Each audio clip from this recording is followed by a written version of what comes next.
Hi, it's Anika from Living for Later, and I am super excited about sharing this word with you today on the thought, this is how I fight my battle. So listen, Wednesday is our church's corporate prayer and fasting day. So today I was just really lifting my heart to the Lord, and I was playing the song Surrounded, and the lyrics are just so simple, and it says, it may look like I'm surrounded, but I'm surrounded by you. This is how I fight my battle. And you just pretty much repeat it over and over again.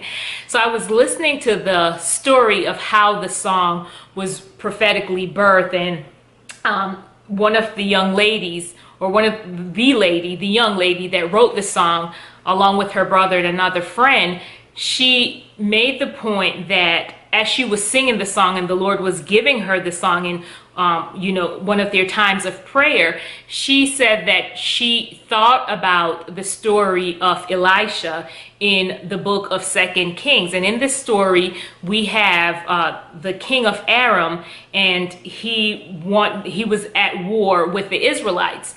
And whenever he would try to mobilize his men, his soldiers, to go and defeat the Israelites, the Lord would reveal it to Elisha, and then Elisha would then tell the king of Israel the enemy's battle plan.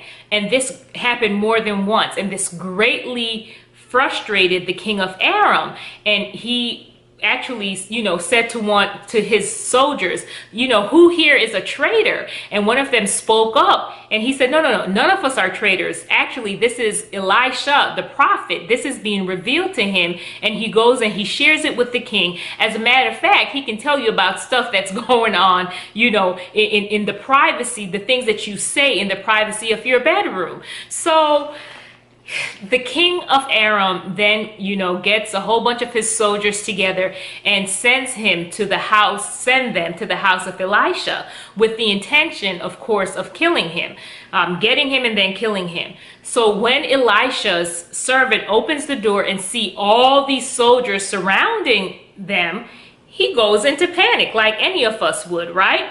But Elisha in verse 16 says, "Don't be afraid," Elisha told him, "for there are more on our side than on theirs."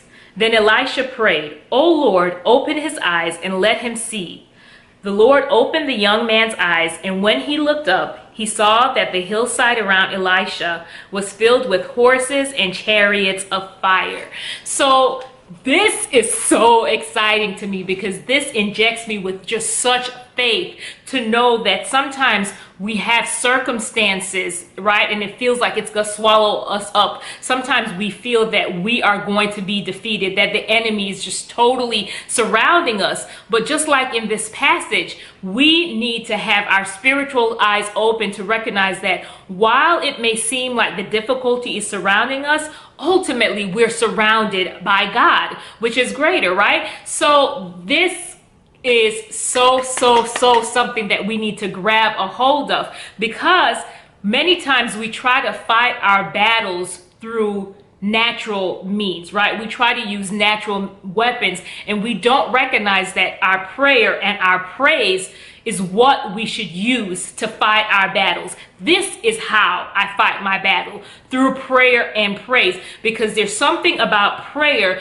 that shifts my lenses, right? It causes me to see beyond the natural. In prayer, God reveals secrets.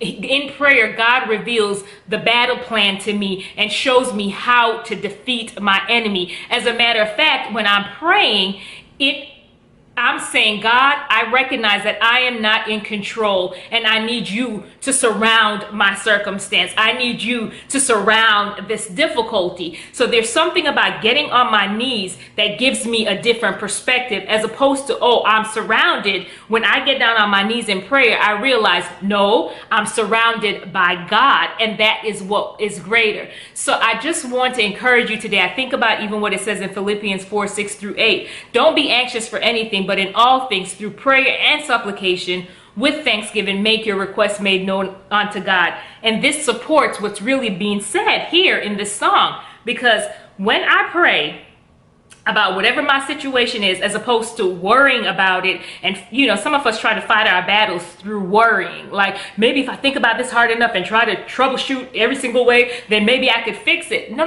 that's not how you fight your battle. We fight our battle through praying. And then I love how the scripture says, and throw in some thanksgiving with that. Put a praise on your prayer. Thank God for what he's done and what he's going to do, right? Just in faith, believing that if he did it before, I'm quoting all of his songs, right? He will do it again.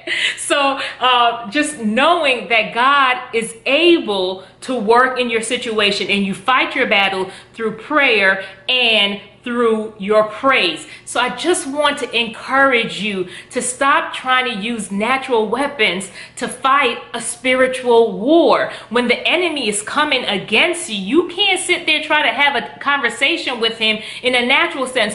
You better go to your prayer closet, and then you better start praising, right? There is so much power in our praise. And another story in 2 Chronicles 20, I believe, go back and read that about Jehoshaphat, and how when they went out to war, they put the praisers in front, and they didn't have to lift a sword. That's how they fought their battle, and God fought on their behalf. So I just want to encourage you again to really examine, how have you been fighting your battle? And if you've been using natural means, you got to ask yourself, is it even worth it? Am I getting anywhere? So maybe you need to start fighting your battle through prayer and through praise and worship to God.